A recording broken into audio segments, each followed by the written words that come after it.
This is Mark Kalipay and the Word of God. Pag-usapan natin ang pagpapatawad sa Efeso 4:32. Sa halip maging mabait kayo at maunawain. Magpatawad kayo sa isa't isa, tulad ng pagpapatawad sa inyo ng Diyos dahil kay Kristo.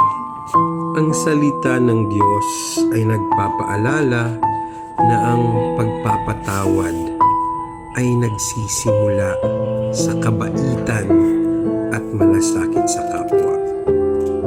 Hindi madaling magpatawad, lalong-lalo na kung tayo ay nasaktan. Nasaktan tayo ng ating mga kaibigan, ng mga taong malalapit sa atin, mga pinagkakatiwalaan natin, o ng mga mahal natin sa buhay. Pero hinihikayat tayo ng Diyos na alalahanin kung paano niya tayo pinatawad sa pamamagitan ni Jesucristo. Kapag nagpatawad tayo, hindi lang natin pinapalaya yung ibang tao, pero pinapalaya natin ang ating sarili sa puot, sa galit at sama ng loob.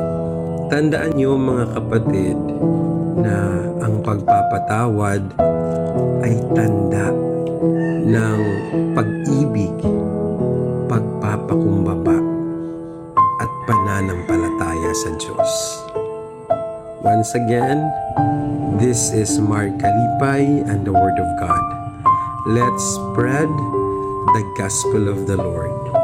Ingat and God bless.